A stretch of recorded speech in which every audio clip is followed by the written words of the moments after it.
ऐसा काम सीखने जा रहे हैं जिसमें क्या 1 रुपए में शेयर खरीदा जा सकता है, जैसे सवालों का जवाब दिया जाएगा। और आज हम आपको बताएंगे कि कुछ लोग तो इस 1 रुपए के शेयर को खरीद कर करोड़पति भी बन गए थे, और हम आपको ये भी बताएंगे कुछ लोग 1 रुपए के शेयर को खरीद कर रोडपति भी हो गए थे। तो ये रोडपति और करोड़पति दोनों ही आज के सेशन में होने जा रहे हैं। सेशन में चर्चा करने जा रहे हैं हम पेनी स्टॉक्स की, बताएंगे आपको क्या होता है पेनी स्टॉक्स। चलिए शुरू करते हैं। साथियों, जैसा कि आप सब लोग शब्द के ऊपर ध्यान देकर अंदाजा लगाएं, पेनी शब्द असल में है क्या। असल में क्या है ना, अमेरिकी मार्केट के अंदर ये माना जाता है, अमेरिकी एक्सचेंज मार्केट के अंदर, कि यदि कोई भी कंपनी का शेयर $5 से कम का है तो उसे पेनी कहा जाएगा, है ना। मतलब एक तरह से चिल्लर टाइप से समझिए, चिल्लर स्टॉक हो गया ये, ठीक है।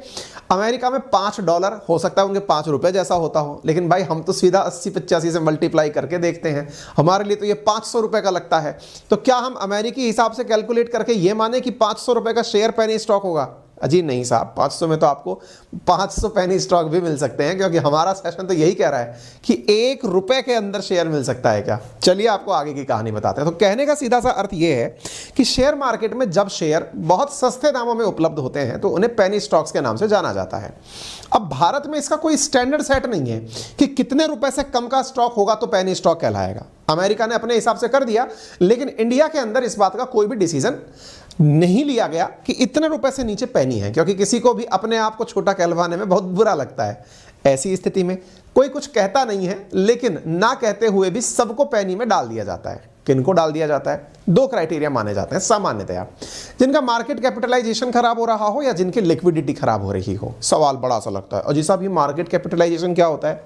मार्केट कैप, मार्केट में आपकी रीच कितनी ज्यादा है। उदाहरण के लिए अगर आज मैं आपसे यह कहता हूं कि इंडिया में जियो, क्या आपको बताना पड़ेगा कि जियो क्या है? जब तक जियो नहीं आया था तब तक तो जियो और जीने दो ये एक स्टेटमेंट लगता था, लेकिन आज से वो जियो JIO वाला हो गया है, सबको पता चल गया। आपको ये तो समझ में आ गया कि देश में लगभग जो लोग इंटरनेट यूज करते हैं उन्हें पता है कि जियो क्या है। इसी प्रकार से किसी भी कंपनी के बारे में उसकी रीच से आप उसके अंदाजे को लगा लेते हैं कि ये कंपनी कितना बड़ा मार्केट कैप रखती होगी। उदाहरण के लिए अगर मैं आज आपसे ये बोलूं कि डेयरी मिल्क, अब डेयरी मिल्क बोलते ही आपको ना पता हो कि ये चॉकलेट है, तब शायद ही आप बहुत ही अच्छे से परिवार में पल के आ रहे हो, घर वालों ने दांत ना खराब होने के बारे में आपकी केयर की हो। लेकिन जब मैं ये बोल देता हूं कि हाँ भाई डेयरी मिल्क लेते, पास टिकट नहीं है मैं लेकर खड़ा हुआ हूं, यानी तीनों जगह से आपको पता चल गया है, तीनों ही जगह आपके पास एसेट, एक के पास आपके पास गाड़ी का टिकट, मतलब कंसर्ट का टिकट